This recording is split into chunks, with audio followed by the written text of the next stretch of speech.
오늘은 에베소서 에스라서 에스라서 3장을 열어주시기 바랍니다.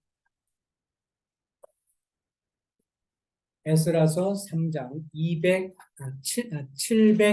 구약성경 713쪽 정도 될 것 같네요. 713쪽 에스라서 3장 1절에서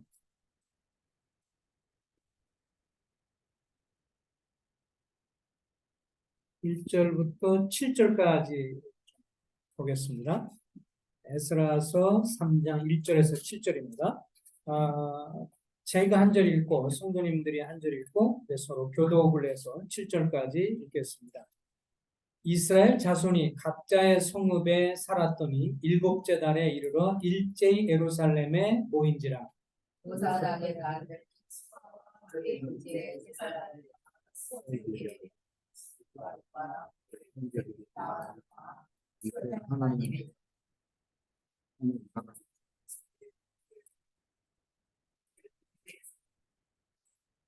우리가 모든 나라 백성을 필요하여 제단을 그 터에 세우고 그 위에 아침 저녁으로 여호와께 번제를 드리며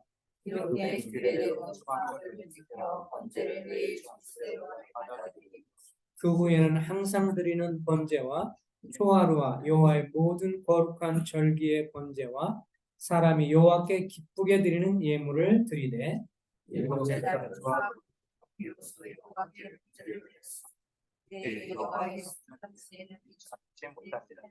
이에 석수와 목수에게 돈을 주고 또 시돈 사람과 두로 사람에게 먹을 것과 마실 것과 기름을 주고 바사왕 고레스의 명령대로 백향목을 레바논에서 요빠 해방까지 운송하게 하였더라. 오늘은 진정한 예배를 회복하자라는 제목으로 말씀을 좀 교제할게요. 진정한 예배를 회복하자. 이스라엘 백성들의 지금 배경은 이제 저들이 그 하나님의 풍성한 복을 누리다가 이스라엘 백성들이 하나님을 떠났고 또 그분의 말씀을 불순종해서 이국 땅 바벨론에서 몇 년 동안 포로 생활을 했죠. 70년간 포로 생활을 했습니다. 1장에 나온 것처럼 하나님이 고레스와 그 고레스 혹은 그 페르시아 왕의 마음을 감동시켜서 페르시아의 이 고레스 마음을 감동시켜서 원하는 사람들은 다 예루살렘에 가서 성전을 건축하고 그곳에 가서 살아라라고 칙령을 발표했고, 그래서 이제 2장에 마음에 감동받은 사람들이 이제 같이 올라가게 됐고 대략 5만 명 정도가 짐승으로 같이 올라가게 됐죠. 그들이 올라가서 3장에 들어와서는 이제 그들이 다시 이스라엘에 와 보니까 예루살렘 와 보니까 뭐 전쟁하면서 바벨론들이 와서 쳐들어와서 그랬기 때문에 성전이라든지 이렇게 성전 그다음에 성전을 둘러싸고 있는 뭐예요? 성벽이라든지 이런 게 남아 있는 게 없었죠. 다 무너졌고 전쟁하면서 다 바벨론군과 싸우면서 이제 다 그것들이 다 무너지게 된 상태니까 아직 성전은 지어지지 못한 가운데 있고, 그러니까 이제 이들이 첫 번째 한 것이 뭐냐면 2절에 보면 하나님의 사람 모세 율법에 기록된 대로 번제를 그 위에 드리려 할세. 그래서 이제 번제단을 먼저 세우게 됐죠. 그래서 보통 뭐 성막을 지을 때도 이제 성막 들어가자마자 번제단이 있었던 것처럼 아직 성전을 건축하지 못했으니까 이렇게 번제단을 만들어서, 번제단은 그대로 뭐예요? 그 번제를 드릴 수 있는 단이잖아요.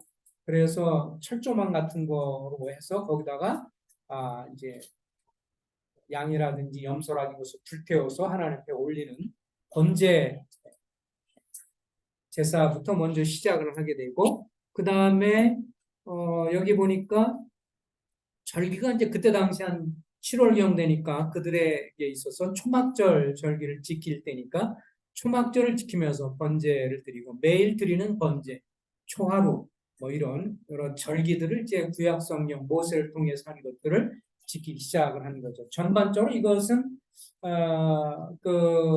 이들에게 있어서 이제 예배를 드리는 것의 회복이라고 말할 수 있습니다. 그래서 이스라엘 백성들 오자마자 제일 먼저 우선순위는 뭐였어요? 그 하나님 앞에 예배하는 것을 먼저 회복하라 하는 것을 볼 수 있죠. 왜 안 그러겠어요? 몇 년 동안 못했어요? 70년. 70년 동안 저들이 바벨론 땅에 살면서 바벨론에서 성전을 지을 수 없었고 또 그들이 제사를 드리거나 예배를 드릴 수 없었기 때문에 이들이 돌아오자마자 제일 먼저 하는 것이 하나님 앞에 드리는 동물 제사를 통해서 이제 예배 회복이 있었던 것을 보게 됩니다. 근데 여기에 3절에 보면 약간 이제 의미심장한 말을 해요. 3절에 보면 우리가 모든 나라 백성을 두려워하여 제단을 그 터에 세우고 그 후에 아침 저녁으로 여호와께 번제를 드리고 이제 저들이 주님 앞에 돌아와서 제일 먼저 하나님을 예배하고 제사하는 이런 것을 이제 못했기 때문에도 이제 번제를 드렸지만 또 한 가지 실질적인 이유는 주변국이 두려운 거예요. 그동안 바벨론이 쳐들어와가지고 자기들 이렇게 70년 포로 생활을 끌어왔잖아요. 그러니까 주변에 있는 혹시 옆에 있는 모압 땅 이런 포로로 갔다 돌아온 사람들이 또 얼마나 연약해요. 그죠? 이들이 70년 동안 외국에서 피난살이 하다가 짐 보따리 싸들고 들어왔는데 군대가 제대로 형성이 됐겠어요. 그러니까 주변에 모압이나 에돔이나 주변 국가 이런 나라들이 또 블레셋 사람들이라 다시 쳐들어올까봐 두려운 마음이 있는 거예요. 그러니까 이제 어떤 의미에서 이제 두려움도 있어서 하나님 앞에 또 매달리면서 주님을 예배하면서 하나님께 돌봐주세요, 도와주세요. 이런 표현도 여기 3절에 보면 우리가 모든 나라 백성을 두려워하여 제단을 그 터에 세우고 그 후에 아침 저녁으로 여호와께 번제를 드리며 예배를 드렸다. 한 번 피난하고 이 타향살이를 하고 포로 생활을 하고 나니까 두려움이 있고 그래서 더 그런 면들을 보여주고 있습니다. 어쨌든 이스라엘 백성들은 하나님을 예배할 때 뭘 갖고 나갔죠? 죽은 동물을 가지고 나갔어요. 그죠? 그래서 양과 염소를 이제 이렇게 죽여서 그걸 가지고 이렇게 나가게 되죠. 통상적으로 이스라엘 사람들이 이제 양과 염소를 드릴 때 그들이 이제 죄를 범하거나 또 그들이 속죄일이나 이렇게 자기들의 죄를 범할 때 흠없는 양이나 염소를 이제 가지고 오게 되죠. 일단 놨다가 흠이 없는 걸 살피고 나서 이제 가져오게 되는데 가져오고 나서 그 양과 염소한테 하는 것이 뭐죠? 제일 먼저 하는 게 뭐예요? 양과 염소에게 안수를 하죠. 그죠? 기도하면서 나의 죄가 이 양이나 염소에게 이렇게 넘겨주길 바랍니다. 라고 하고 그 앞에서 제사장 있는 바로 앞에서 칼을 잡아서 이제 목 있는 부분을 이렇게 이제 찌르게 되면 그 염소나 양의 피가 내가 이제 안수하고 내가 데려온 그 양이나 염소의 피가 내 옷에 팍 튀게 되는 거죠. 그러니까 아주 실감 나는 거예요. 그러니까 뭐예요? 내가 죽을 자리 얘가 죽는다는 걸 확실하는 거예요. 제사장이 알아서 잡는 게 아니라 찌르고 이렇게 하는 건 본인이 한다고 그러더라고요. 그래서 본인이 찌르면 그 피가 자기한테 확 붙게 되고 살아있는 놈 찌르면 그 심장을 뛰던 놈이기 때문에 팍 터지게 되죠. 그래서 옷에 다 묻게 되면서 이게 진짜 내가 죽을 자리인데 네가 죽는구나 이걸 인식하게 되죠. 그렇게 해서 이제 하나님 앞에 예배를 드리게 되는데 우리는 오늘날 잘 아는 것처럼 오늘날 이스라엘 백성들은 죽은 희생 제물을 갖고 제사를 드리지만 로마서 12장 1절에 보면 오늘날 우리 성도들은 어떻게 예배를 드려요? 로마서 12장 같이 한번 보겠습니다. 로마서 12장 1절. 로마서 12장 1절에 보면 다 같이 한번 읽어보겠습니다. 로마서 12장 1절 시작. 그러므로 형제들아 내가 하나님의 모든 자비하심으로 너희를 권하노니 너희 몸을 하나님이 기뻐하시는 거룩한 산제물로 드리라.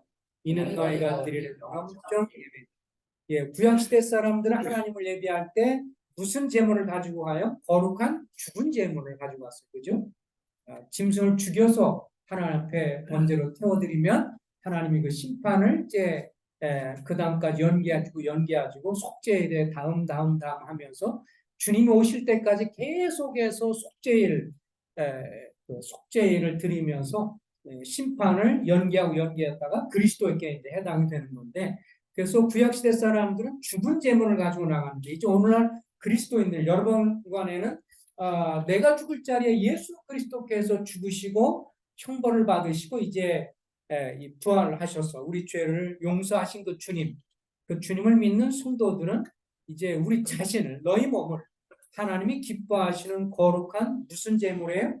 산제물, 죽은 제물이 아니라 살아있는 제물로 주님 앞에 드리는 것이 바로 영적 예배다, 이렇게 말을 해주고 있어요. 그래서 구약시대 사람들은 죽은 짐승의 희생 제물을 가지고 하나님께 나가서 하나님 만나고 예배드리고, 오늘날 우리 그리스도인들은 그리스도의 피우 공로와 이걸 통해서 구원받았기 때문에 주님 앞에 예배할 때 우리 자신을 주님 앞에 드리면서, 몸과 마음을 드리면서 살아있는 제물로 우리 자신을 주님께 드리면서 예배드리고, 구약시대 사람들은 죽은 동물 제사로 실질적으로 예배 드리는 거라면 우리는 영적인 예배를 드리는 것이다, 이렇게 말을 해주고 있어요. 그래서 여러분의 몸을 하나님이 기뻐하시는 거룩한 산 제물로 드리십시오. 이것은 여러분이 드릴 영적인 예배 혹은 합당한 예배입니다, 이렇게 말할 수 있죠. 오늘날 우리 그리스도인들은 그리스도인들이 주님 앞에 예배 드릴 수 있는 것은 일반적으로 말하면 한 3가지 정도를 성경에서 말을 해주고 있죠. 예배라고 한다면 3가지 정도 소개되고 있어요. 첫 번째는 뭐라고 말할 수 있어요? 개인 예배. 하나님 앞에 개인적으로 드리는 예배가 있고, 두 번째는 이제 공적인 예배고, 우리가 그래서 이렇게 떡과 잔을 대하면서 공적인 예배가 있고, 또 한 가지가 있다면 이제 가정 예배라고 할 수 있죠. 그래서 개인 생활과 공적인 예배의 중간 단계처럼 어떤 우리 가정 예배라는 것이 있었던 것이 사실이죠. 예를 들면 그 식구들이 가정에 드린 예배는 사실 성경에 보면요, 창세기 13장 3절 4절에 보면 아브라함이 이제 어떻게 보면 먼저 시작을 했던 걸 봐요. 물론 그 이전에 그 노아도 하나님 앞에 이제 제단을 쌓고 드렸다, 이렇게 말을 했는데, 구체적으로는 이제 아브라함 같은 경우도 창세기 13장 3절 4절에 보면 베델과 아이 사이에 아브라함이 제단을 쌓았다, 이렇게 말을 해주고 있어요. 그때는 아브라함과 사라가 자녀가 없었기 때문에 부부 예배가 되는 거죠. 부부가 드렸어요. 근데 이삭은 창세기 26장에 보면 처음에 이삭과 리브가가 하나님 앞에 예배 드릴 때, 26장 한번 볼까요? 창세기 26장 확인해 보겠습니다. 창세기 26장에 보면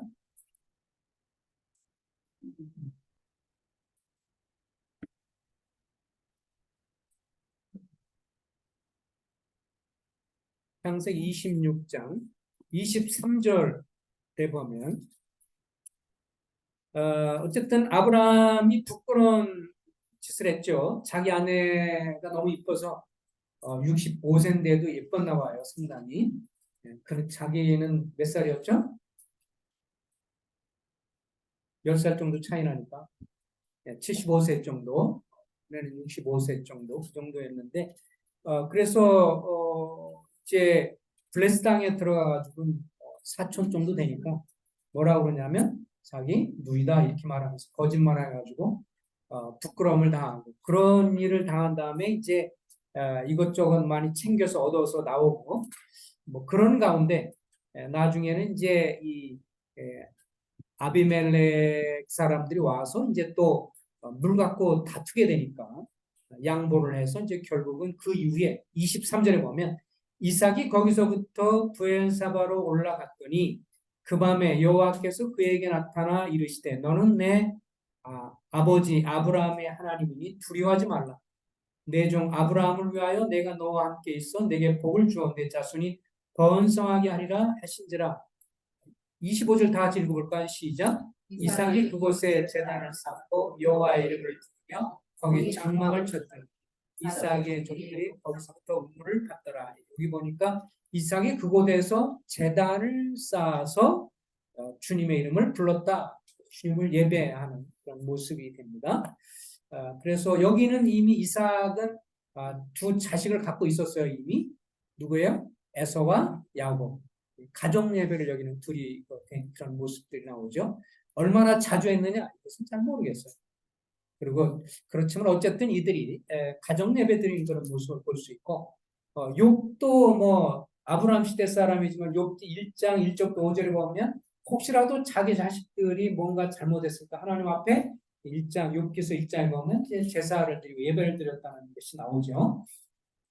그리고 야곱도 보면 창세기 28장에 보면 그가 이제 이 대가족을 데리고 특별히 창세기 33장에 보면 하란으로 도망갔다가 대가족을 갖게 되죠. 아내들 여러 두고 자녀들을 엄청 많이 두고 나중에 11명 나중에 그 세감 있는 가나안 땅에 들어와가지고 마지막에 이제 이 요셉의 동생까지 얻게 될 때까지 12명 채워질 때까지 대가족을 입고 와가지고 그때 세겜에서 아까 나와 똑같은 그런 표현이 나오는데 제단을 쌓고 하나님 앞에 예배드리는 그런 장면들이 나와요.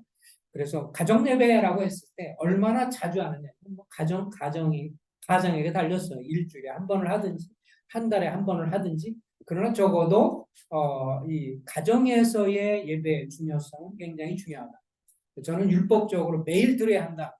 저는 뭐 제가 그렇게 못했어요, 사실. 매일 드리는 거에 대해서. 그래서 너무 이거는 뭐 율법적으로 하기보다는 그러니까 아이들에게 하나님 말씀을 읽고 가르치는 데 있어서 매일은 하지 못했어요. 3번도 하고 뭐 몇 번도 하고 그러는데 또 직장 생활하는 그런 형제들이 사실 바쁘기 때문에 매번 하라고 이렇게 말하기도 어려운 거고 적어도 일주일에 한 번 정도라도 같이 이렇게 예배를 드릴 수 있고 아버지가 주님을 믿는 그런 경우라면 성경을 펴서 이야기해주고 기도해주고 또 자녀를 위해서 기도해주고 짤막짤막 어떤 형식을 갖고 지금부터 예배 시작하겠습니다. 찬송하겠습니다. 이러지 않을지라도 같이 그 가정의 그 형편에 따라서 찬송도 하고 말씀도 읽고 기도도 하고 또 할 수 있어서 매일 한다면 더 아름다운 것이고 어찌됐든 2번을 했든 3번을 했든 한 번 하든 간에 가정 예배 이런 것은 굉장히 중요한 거고 영적인 어떤 영적으로 자녀들에게 그런 것을 나눠주는 것은 굉장히 중요한 일이다라고 말씀드릴 수 있습니다. 사실 어떻게 보면 주일학교는 일주일에 한 번이잖아요. 그런데 가정에서 아이들과 함께하는 시간을 갖고 아이들 말을 들어주고 또 말씀도 가르쳐주고 또 기도해주고 이렇게 하는 것은 굉장히 훨씬 더 가정교육이 중요한 것이면서 예배도 되고 가정교육도 되는 거기 때문에 가정예배가 굉장히 중요한 것입니다. 남편은 특별히 남편이 믿었을 경우 남편은 가장으로서 제사장으로서 그래서 과거에 보면 기독교의 역사 가운데 많은 분들이 이렇게 가정에서 가정 예배를 드리면서 그렇게 하는 것을 보게 됩니다. 제가 직장 생활하면서도 기독교 출판사에서 제가 일했었잖아요. 처음에는 기독교 문서선교, 나중에 기독제사에서 일했는데 그때 기독교 문서선교 있을 때 그게 이제 영국에서부터 시작이 돼가지고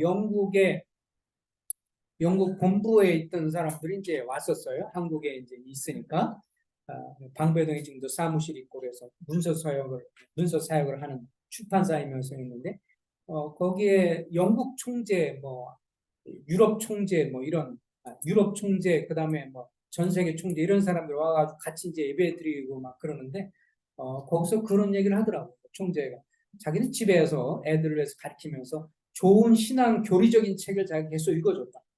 근데 그 조직 신학을 읽어줬다는 거예요. 조직 신학은 하나님은 누구신가, 인간은 누구인가, 죄는 무엇인가 이게 사실 굉장히 두껍거든요. 그래서 우리가 이제 제가 그 말 듣고 나서 그 두꺼운 책을 애한테 읽어줬어요. 그랬더니 자기가 읽어줬죠. 근데 그게 애들한테 살이 되고 뼈가 된다. 그래서 너무 어리다고 무시하지 마라.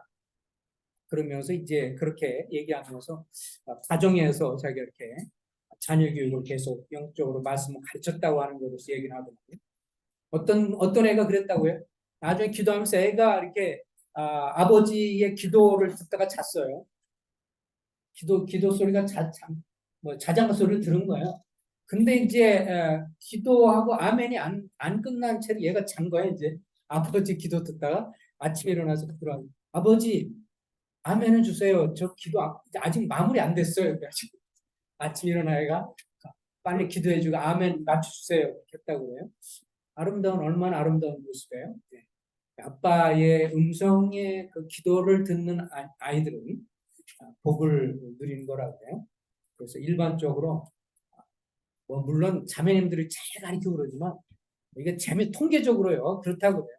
아빠의 음성, 할아버지는 아빠의 음성과 그 기도를 듣고 이렇게 한 애가 엄마의 그 많은 기도 이런 소리보다 나중에 통계적으로 좀 똑똑하게 공부도 잘하고 좀 뭐 그런 게 있다는 그만큼 아버지의 목소리, 할아버지의 목소리 이런 것들이 이렇게 남자의 그 중후한 목소리가 또 그런 거 있는지 몰라도 어쨌든 그렇게 어렸을 때부터 기도해 주고 그런 것들은 정말 귀한 것입니다. 가정님의 가정에서 가장이 시기적으로 그리고 때에 맞게 한 번을 하든 두 번을 하든 같이 가족이 할 수 있다면 이것은 값지는 것이다. 이왕 잘할 수 있으면 더 여러 차례 하면 좋지. 그러면서 애들한테 돌아가면 같이 얘기도 해주고 그러나 한 가지 이것은 하지 마세요. 어린애들한테 아직 구원도 안 받은 한테 경건의 시간을 시키고 뭐 깨달은 걸 막 강요하고 이런 건 하지 않았으면 좋겠어요. 네. 좋은 거를 나눠주세요. 왜냐하면 거듭도 안 나한테 뭘 깨달아서 막 하라고 막 그러면 너무 이거 스트레스가 돼가지고 나중에 때가 되면 내가 독립하리라. 너무 강요하게 되면 때가 되면 도망가니까 그러지 말고 좋은 거를 나눠주세요. 엄마든 아빠든 좋은 것들을 서로 나눠주고 기도하고 좋다고 생각합니다. 두 번째 이제 그 가정 예배가 있고 그 다음에 뭐예요? 공적인 예배가 있죠. 우리는 공적인 예배 우리가 고린도서 11장에 나와 있는 것처럼 한번 본문을 다시 보겠습니다. 늘 보는 말씀이지만 고린도서 11장 고린도서 11장 23절부터 26절까지 우리는 하도 이걸 들어서 떡과 잔을 대할 때마다 읽진 않습니다. 그러나 항상 이것을 전제하는 거죠. 자, 23절부터 26절까지 한번 같이 한번 읽어보겠습니다. 형제님들이 23절, 자매님들이 24절 그래서 26절은 26절까지 시작. 내가 너에게 전한 것은 주께 받은 것이니 그 주 예수께서 잡히시는 밤에 떡을 가지사 축사하시고 떼어 이것은 너희를 위한 내 몸이니 이것을 행하여 너를 주님하라 하시고 그에 또한 그와 같이 잔을 가지시고 이르시되 이 잔은 내 피로 세어 이것을 행하여 마실 때마다 나를 기념하라 하셨으니 너희가 이 떡을 먹으며 이 주의 주가 오실 때까지 전하는 것이라. 예, 여기 주님이 떡과 잔을 대하는 것에 관해서 말씀을 해 주셨죠. 그러면서 이것을 행하여 나를 기념하라 이렇게 말씀했어요. 근데 기념하라는 말을 들으면 이제 약간 좀 이렇게 오해가 있는 게 있는데 무슨 그 현충일 기념식 이런 생각을 해요. 기념한다는 말은 그냥 쉽게 풀면 뭐야? 기억하라 그 소리입니다. 그래서 기념하라는 걸 좀 이렇게 뭐랄까 좀 높인다는 의미에서 기념한다라고 쓴 것 같은데 이 말은 그냥 기억하는 거예요. 떡과 잔을 떼면서 누구를 기억해요? 나를 주님을 기억하는 것이죠. 예. 그래서 핵심은 떡과 잔을 떼면서 주님을 기억하는 거예요. 그래서 잔을 뭐 분잔을 하든 큰 잔을 하든지 간에 이거 갖고 다툴 문제는 아니라고 그랬죠. 예, 그게 중요한 게 아니라 뭐를 기억해요? 주님을 기억하면 되는 거니까 포도주로 하든지 포도주가 없으면 뭐 포도 주스를 쓰더라도 할 수 있는 거죠. 예, 이게 뭐만 맞다라고 말하는 게 중요한 게 아니고 주님을 기억하는 게 중요한 거예요. 그렇죠? 요소는 그래서 또 잔을 뭐 자매가 따르든 형제가 따르든 누가 따르면 어때요? 네, 어떤 분은 꼭 형제가 따라야 된다고 이렇게 하던데 나는 그때도 마음에 안 들어가지고 뭐 자매가 따르면 뭐라고 막 그러는데 자매가 따르든 형제가 따르든 중요한 건 따르기만 하면 되는 거죠, 그죠? 네, 같은 성도가 따르는 건데 그래서 이 떡과 잔을 대하면서 주님을 기억하는 건데 한 가지 여기서 이제 말씀드리고 싶은 것 중에 한 가지는 뭐냐면 자, 이것을 먹고 마실 때마다 뭐야? 나를 기억하라 이렇게 쓰였어요. 근데 이제 약간 어떤 성향이 우리한테 있을 수 있냐면 결국 우리 지금 비전계 성도는 좀 많이 그렇지 않은데 주님의 죽으심만 기억하는 것처럼 이렇게 생각할 때가 있어요. 아, 과거에 이제 그 피터 페리라고 이제 영국 선교사가 태국에서 이렇게 사역을 하다 한국에 97년도에 이제 전국 장로 수양회 초청을 받아서 말씀을 전하고 끝나고 또 어느 일정 구간을 저하고 같이 다니면서 제가 이제 통역을 했어요. 지역계 여러 개를 방문하면서 통역을 하는데 이제 감사하는 내용에 대해서도 통역을 해달라고 그래서 뭐 제가 그냥 짧은 수준에 어쨌든 성도들이 감사하는 형제들이 감사하는 내용을 통역을 해주고 나중에 쭉 듣다 여러 그 교를 갖다 한마디 나중에 하시더라고요. 그런데 한 가지 좀 형제님 내가 얘기할 게 있는데 그게 뭐냐고 왜 한국에 있는 우리 한국 형제님들은 감사 드릴 때 예수님의 죽으심만 다 얘기하냐고 천푼일률적으로 이형 A, B, C, D 형제님들이 다 죽으심만 왜 이렇게 얘기하냐고 그러면서 그 형님도 지적하고 주님을 기억하라고 그러지 않았냐 그럼 생각해 보면 이제 너무 주님의 죽으심이 이제 핵심은 되죠. 결국은 떡과전을 떼면서 우리를 위해서 죽으시고 부활하셨으니까 주님의 죽으심을 저 초점을 맞추지만 그러나 주님을 기억한다고 할 때 그게 어떤 거냐면 좀 더 폭넓을 수가 있어요. 그래서 예배하는 책에서 이런 아름다운 비유를 들었어요. 어떤 사람이 길 가다가 물에 빠졌어. 죽게 생겼는데 그중 어떤 사람 막 달려가지고 막 손을 젓고 그 다음에 뭐 이렇게 밧줄을 던지고 그래서 건져서 죽을 뻔했는데 홍수에 끌려가다 살아났어. 그 거기서 아이고 살려주셔서 감사합니다. 그랬더니 나중에 이제 아유 너무 감사하고 나 같은 사람 살려서 너무 고맙다 그러면서 뭐라 그러냐면 아이고 그냥 이렇게 알게 돼서 참 반가운데 그랬더니 뭐냐면 아유 한번 우리 집으로 좀 찾아오세요. 주소 이렇게 주면서 같이 한번 차도 마시고 이렇게 합시다 그랬더니 아이고 저를 뭐 살려준 것만도 고마운데 그래서 이제 집에 갔더니 알고 보니까 집이 굉장히 크네. 대골처럼 큰 거예요. 알고 보니까 이분이 또 굉장히 높으신 분이야. 그리고 성품도 좋아. 그래서 들어가면서 와 이분이 능력도 있구나. 와 이분이 알고 보니까 굉장히 또 성품도 좋으시네. 자 이런 건 이제 뭐예요? 그분의 성품에 대한 것들을 생각하는 거잖아요.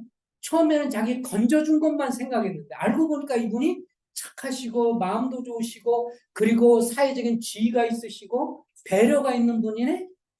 우리가 예배 드릴 때 주님을 기억한다 그럴 때 주님의 성품도 기억하는 겁니다. 그렇죠? 그래서 예배 드리면서 우리가 성경을 읽다가 막 어떤 부분에서 주님의 사랑이 많으신 걸 보고 감동이다 그러면 그날 감사하면서 주님의 사랑에 대해서 얘기할 수 있어요. 죽으심을 꼭 얘기 안 해서도요. 그리고 주님의 또 은혜에 대해서 왜냐하면 주님의 성품을 생각해 보면 우리와 더불어서 함께 나누지 못하는 주님만이 갖고 있는 성품들이 있죠. 뭐가 있어요? 주님은 영원하셔요. 그리고 스스로 계세요. 이건 우리 사람이 경험할 수 있는 속성이 아니잖아요. 그죠? 그래서 스스로 계신 하나님을 찬송할 수도 있고요.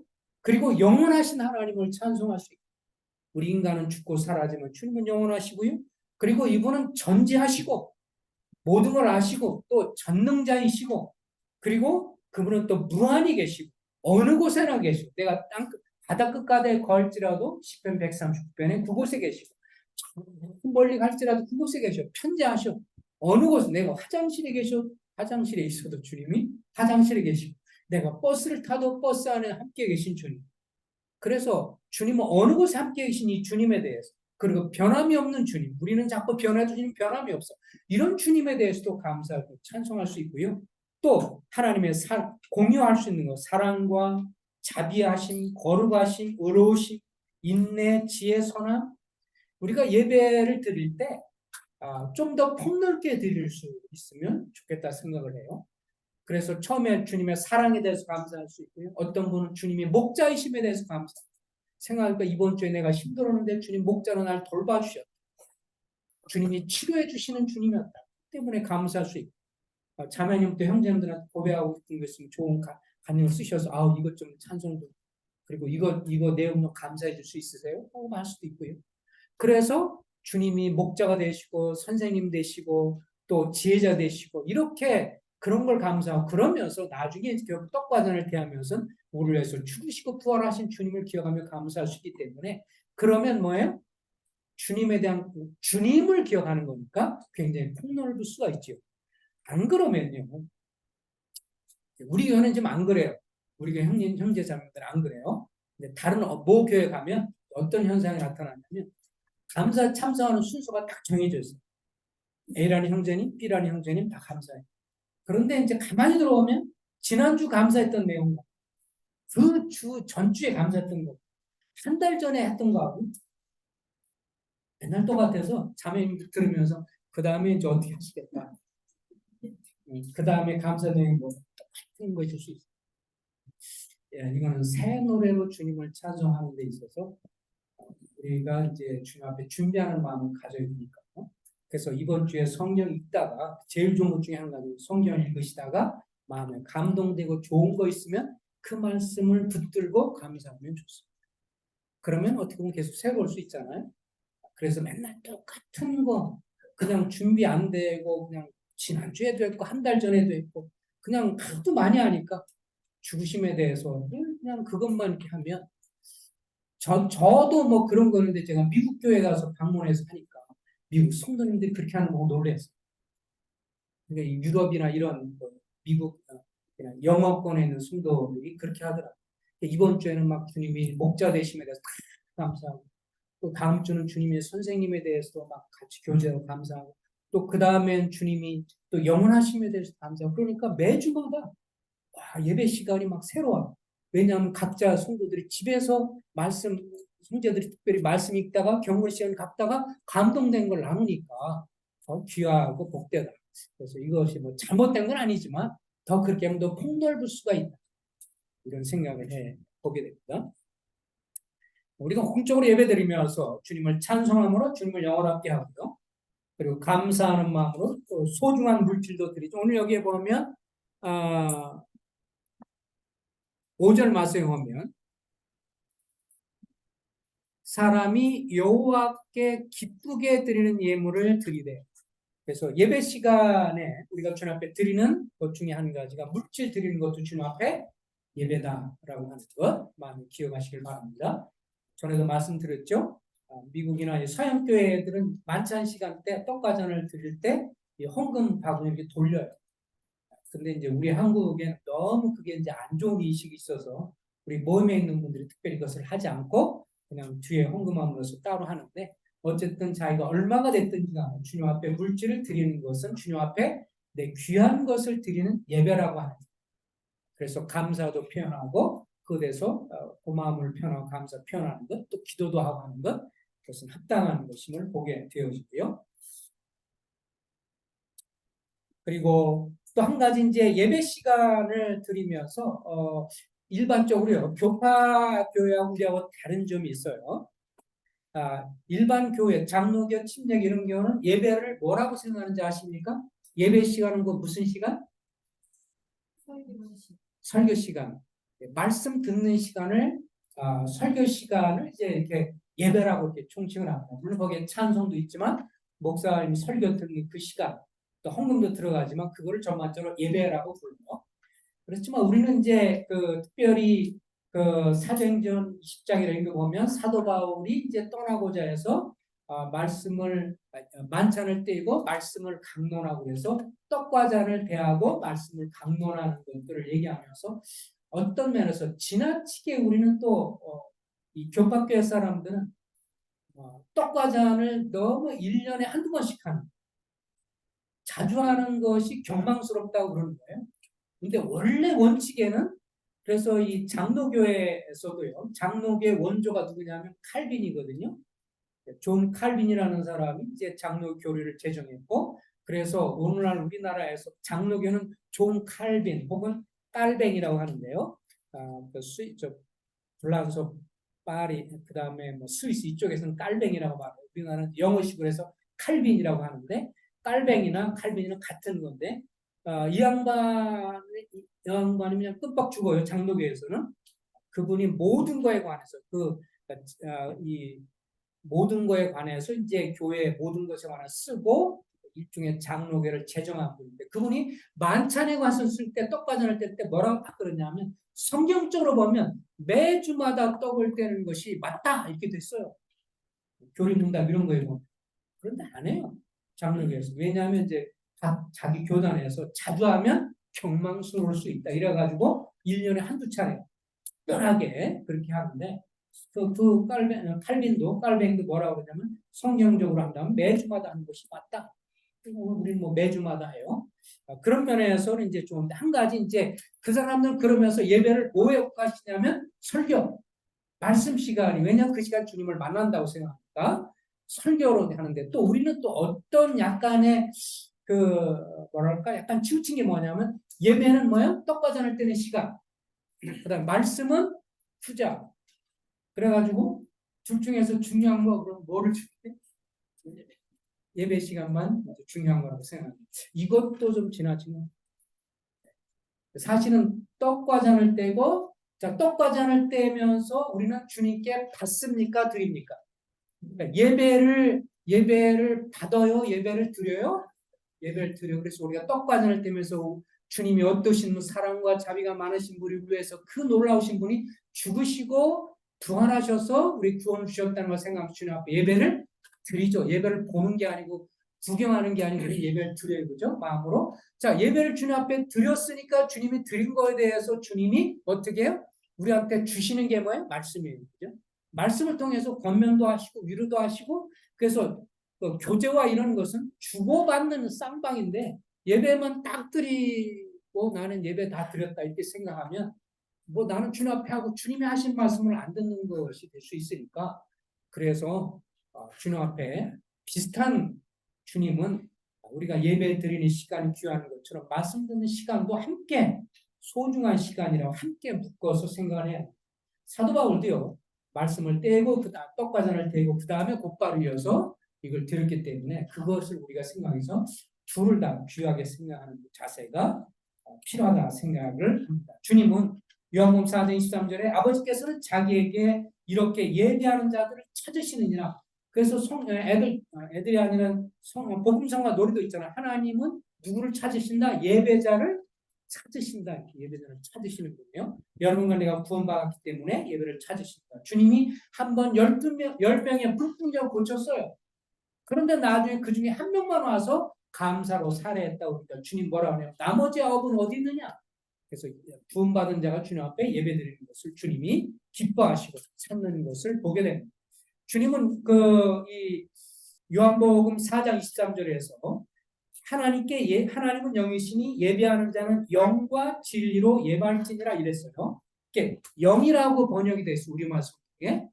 근데 또 이 영어 성경이나 다른 원래 보면 또 다른 데 보면 혹은 성령 이렇게 돼 있어요. 그래서 둘로 다 번역할 수 있습니다. 이게 성령으로 예배드린다 해도 맞고요. 그 다음에 영 그랬을 때 우리의 마음으로 드린다고 해도 맞고요. 그래서 성령님의 도우심으로 진솔한 마음으로 드리는 것이 예배이고요. 그 다음에 영과 그 다음 뭐라 그랬어요? 진리는 누구를 떠올릴 수 있어요? 내가 길이요 진리요 대신 예수 그리스도가 중심이 되는 예배이고 또 주님이 마지막 요한복음 17장에서 기도하시면서 뭐라고 했어요? 저들을 거룩하게 하옵소서. 아버지의 말씀은 진리이다 이랬어요. 그러니까 주님을 중심으로 주님의 말씀을 중심으로 예배 드려지는 것이 아름다운 것이죠. 그래서 이 시간은 우리가 내 철학을 얘기하는 게 아니고 내 좋아하는 어떤 게 아니라 하나님의 말씀. 내가 읽다가 감동이 되고 자매님들이 형제들 읽다가 감동된 그걸 가지고 주님 앞에 예배드리면 좀 더 실제적이 되고 좋지요. 그냥 갑자기 그냥 즉흥적으로 찾아서가 아니라 이미 집에서 일주일 주간에 자기가 묵상했던 말씀 가지고 하면 그게 준비된 말씀이 되니까 더 좋습니다. 이왕이면 그렇게 해주시면 좋죠. 물론 하시는 것보다는 그렇게 하는 게 좋지만 이왕이면 그렇게 하시면 더 좋겠다 이렇게 말씀을 좀 드립니다. 그러니까 이제 마지막으로 개인적으로 드리는 예배. 이건 우리가 주님 앞에 평상시 드리는 개인의 예배입니다.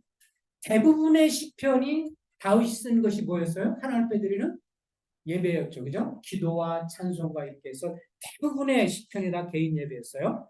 그래서 주님 앞에 찬송을 드리는데 주님 앞에 말씀과 기도와 찬송으로 주님을 개인적으로 예배를 하게 되는 거죠. 자, 우리 히브리서 13장을 한번 열어주세요. 많이들 아시겠지만 그래도 자꾸 복습하는 의미에서 히브리서 13장에 보시면 히브리서 13장 15절에 우리 다 같이 한번 읽어보겠습니다. 15절, 16절 시작. 그러므로 우리는 예수로 말미암아 항상 찬송의 자세를 하나님께 드리자. 이는 그 이름을 증거하는 입술의 열매 오직 선을 행과 서로 나누어주기를 잊지 말라. 하나님은 이 같은 제사를 기뻐하시느니라. 자, 이 구약 제사를 말하는 게 아니라 영적인 제사를 말하고 있어요. 여기 보면 그러므로 우리는 예수로 말미암아 항상 무슨 제사를 하나님께 드리자? 찬송의 제사를 드리자. 이건 뭐 우리가 갖고 있는 찬송가를 부르는 것이 될 수도 있고 우리 입술에 주님을 향한 감사의 찬송. 여러분들이 성도님들이 개인적으로 있으면서 근심과 걱정 있을 때 찬송을 드리고 그리고 자기가 아는 것을 주님 앞에 찬송도 하고 고백도 하고 이렇게 찬송 드리는 것도 무슨 예배예요? 개인의 예배입니다. 성도님들이요 사실은 가만히 보면 어느 모임을 참석해서 예배를 드리는데 그 예배에서 예배 드리는 형제님들의 막 감사와 고백들이 막 너무 좋고 놀라워요. 감동이 돼요. 그런 이유는 뭐냐면 근데 어느 모임 가면 싸늘해요. 입술에 고백들은 잘하는데 분위기가 싸늘해요. 왜 그러냐면 둘 중에 하나죠. 그냥 성도님들이 그 형제님들이 그냥 가만히 그냥 평상시는 정신없이 살다가 예배 시간 와서 그냥 순서되니까 또 안 하면 왜 감사를 참지 안 하십니까? 또 물어보니까 또 물어보고 왜 안 하냐고 또 이러니까 또 막 그냥 해. 근데 준비가 안 됐어. 그러면 좀 서늘해. 그죠? 근데 평상시 개인 예배를 드렸어.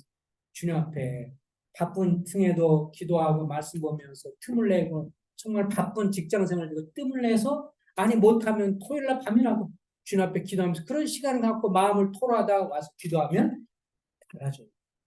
마음의 상태가. 그러니까 다른 성도도 같이 이랑 느껴지죠. 그래서 개인 예배를 드리는 성도님들의 예배가 같이 모여서 공적으로 드려질 때 이게 막 감동이 되는데 개인 예배가 없다가 와서 정신없이 와서 그러면 서로 분위기가 안 되죠. 이건 뭐 어쩔 수 없는 거예요. 그래서 여기 보면 개인적으로 주님을 찬송의 예배를 드리는 그러면 이는 그 입술에 증명하는 입술의 열매. 내가 개인적으로 어렵고 힘든 일이 있어도 말씀 보고 기도하고 또 주님의 말씀 안에서 감사하고 기도하고 말씀을 붙들고 막 이러면요. 그게 주님 앞에 무슨 예배다? 개인 예배를 주님 앞에 드려주는 거예요. 하나님도 그 예배 받아야 안 받아요? 기쁘게 받으세요. 일주일에 우리 공적 예배는 한 번이지만 개인 예배는 자기가 수시로 할 수 있잖아요. 주님이 그 예배를 기쁘게 받으십니다. 또 개인의 예배 중에 주님 받으시는 거 보면 16절 보세요. 자, 시작. 오직 선을 행함과 서로 나눠주기를 잊지 말라. 하나님은 이 같은 제사를 기뻐하는다. 예, 하나님이 기뻐하는 우리 개인의 예배가 있어요. 그건 뭐냐면 우리의 삶 주간에 선을 행함과 서로 나눠주기를 잊지 마라. 성도님들끼리 뭔가를 나누고 사랑을 나누고 예, 이렇게 하는 거 그죠? 때로는 도움이 필요한 것들 나누고 정말 작은 뭐 오이 하나를 서로 나누고 이런 것들이 뭐예요? 그리고 기도로 서로 도와주고 나눠주고 이것이 개인의 예배입니다. 선을 행하는 거잖아요. 이렇게 함으로 다른 성도님들을 유익하게 하고 내가 이렇게 함으로 다른 성도님들에게 상처를 주지 않고 내가 이렇게 참음으로 다른 성도님들한테 격려가 되고 내가 이렇게 해서 다른 성도님들의 마음을 상하지 않도록 도와주는 거 이게 선이에요? 악이에요? 선을 행하는 걸 주님이 어떻게 한다고요? 기쁘게 받으신다. 예, 이것도 예배입니다. 우리가 기억하는 것은 주일날 예배만 참석해서 나 예배 참석해서 예, 주님이 공적인 예배를 통해서 기쁘게 받으시지만 우리 개인의 삶에서 주변 사람 예수 믿는 사람을 그래서 주변 사람 어떻게 어떤 우리가 별명을 들어야 돼요? 일반적으로 저 예수 믿는 사람 주변 누구는 뭐하다? 착한 사람이다. 우리가 주변에서 저분은 착한 분이에요. 그리스도인들이 들어야 할 말이죠. 예수 믿는데 아이 참 고약해 라고 하면 우리 간증이 좀 흐려지는 우리 주변 사람들한테 예수 안 믿는 사람들한테 혹은 성도를 향해서 착한 일이 서로 선을 행하는 것. 이것도 주님 앞에 드리는 거야? 귀중한 예배입니다. 우리가 이걸 잊지 말아야. 그래서 이게 개인적으로 선을 행하고 서로 나눠주고 그리고 감사하고 기도하고 그러면서 그렇게 하다가 개인 예배를 하다가 성도님들이 모여서 공적 예배를 드릴 때 감동이 있고 감사가 있고 기뻐요.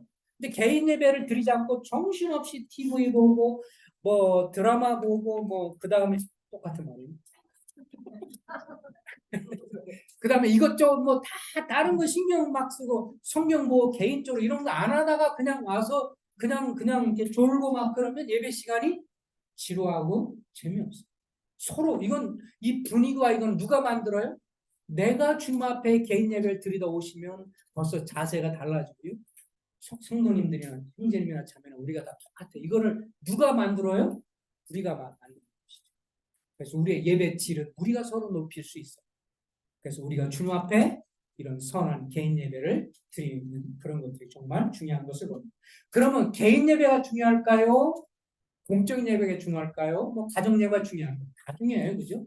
예. 그러니까 이렇게 설명할 수 있어요. 비행기 타는 거라고 말할 수 있는데 비행기가 뜰 때 오른쪽 날개가 왼쪽 날개가 중요해요? 오른쪽 날개가 중요해요? 둘 중에 하나만 없어도 이거는 잘 못 뜨죠, 그죠?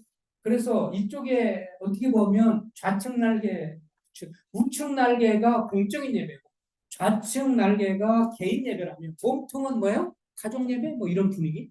예, 가정에서도 남편과 아내 사이도 좋고 함께 기도도 되고 감사도 되고 이런 가운데 오면 좋죠. 그런데 개인 예배는 드려. 공적 예배도 하는데 남편과 아내 사이가 싸워가지고 풀지 않고 막 분위기가 썰렁해. 그럼 비행기가 잘 안 떠요. 몸통이 이게 잘 안 뜬다. 그래서 뭐 상태가 안 돼도 예배 드리기 전에 미리 풀고 이렇게 좋게 돼서 오면 훨씬 좋죠. 네.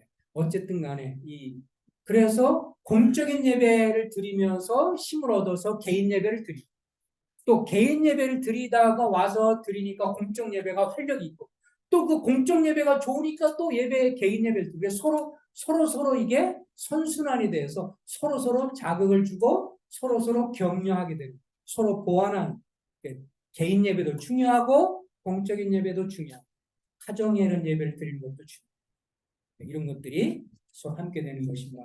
구약 시대뿐만 아니라 오늘 우리도 마음을 좀 새로워지는 것이 되면 좋겠습니다. 로마서 아까 12장 2절에 보면 너희는 이 세대를 본받지 말고 오직 마음을 새롭게 함으로 변화를 받아. 그래서 우리 마음이 자꾸 새로워져야 돼. 안 그러면 우리 마음이 자꾸 무뎌져요. 그죠? 예배드리고. 저도 좀 냉랭하고 그런데 이번에 제가 기도하면서 우리 형제님들 카톡방에 올렸는데 충만이라는 찬양을 들었어요. 혼자 그 충만이라는 찬양을 들으면서 혼자 눈물을 흘렸었고 같이 기도하면서 제 마음에 감동이 돼요. 영원한 왕 내 안에 살아계시. 나는 세상에 별 볼 일 없어도 찬양 내용을 보면 내 벌벌 주님이 나의 보물이시고 나의 전부가 되시고 그리고 내가 이 세상에 뭐 고난을 받고 어쩔지라도 세상에 나는 뭐 알아주지 않는 그런 무명일지라도 주님을 보물로 소유한 사람이고 영원한 왕을 소유한 그런 사람이라고 찬양 부르는데 아멘이 되고 감사가 돼가지고 그래서 주님 안에 나는 충만한 자라네. 이 찬양이 아유 눈물 흘리면서 혼자 훌쩍거리면서 기도하면서 좋아가지고 형제님들한테 좋습니다. 나눕시다. 자매님들도 이렇게 유튜브에서 충만 이렇게 손경민 목사가 이렇게 저한테 좋더라고요. 그 전에 보면 뭐가 있어? 은혜도 있고 은혜도 좋았잖아요. 그 다음에 또 뭐가 있었죠? 행복도 좋고 예, 거기다 충만도 한번 들어보세요. 충만, 송경민 그리고 충만 그럼 유튜브에 찬양 나오는데 남편하고 둘이 부르는데 남편이랑 같이 부르는 거 조금 그 양반은 작사 작곡은 잘하는데 노래는 조금 아내가 부르니 훨씬 감동. 그 자매님 부르시는 그 들으면서 아주 좋으면서 제 마음이 감당이 되는데 우리가 서로 개인적으로 예배드리면서 뭔가 마음 심란하고 안정감 들으면서 격려도 받고 그랬으면 좋겠습니다. 기도하겠습니다. 자비하신 아버지 하나님 우리를 정말 천박하고 형편없는 불러서 예배자로 부르시니 감사합니다. 전에는 돈을 예배하고 전에는 우리 갖고 있는 것을 자랑하고 예배하는 자들이었고 또 내가 잘된 것만 자랑하고 예배하는 자들이었고 내 자신을 내 욕심을 예배하는 자들이었는데 이런 자를 부르셔서 하나님을 예배하는 자로 불러주셔서 감사하고 찬송을 합니다. 하나님이 얼마나 놀라우신 분 우리가 개인적으로 삶 속에 마음이 심란하고 안 좋을지라도 시편을 읽고 말씀을 읽으면서 내 있는 마음 그대로 고백하고 내 마음 상태가 좋으면 좋은 대로 안 좋으면 안 좋은 대로 고백하면서 주님께 사귐을 갖고 고백하면서 주님과 기뻐지고 그러면서 개인 예배가 되어지고 감사가 되어지고 또 자백도 하고 그러면서 영적 회복이 되어서 이렇게 서로 모인 우리가 모였을 때 그 공적 예배가 풍요해지고 또 그러므로 힘을 얻어서 이 어려운 시대를 살아가는 저희가 될 수 있도록 저희를 축복해 주셔서 예배의 회복이 저희 마음에서부터 이루어질 수 있도록 저희를 축복해 주시고 풍요를 누릴 수 있도록 은혜해 주시기를 원합니다. 예수 그리스도 이름으로 부탁하며 기도했습니다. 아멘. 네.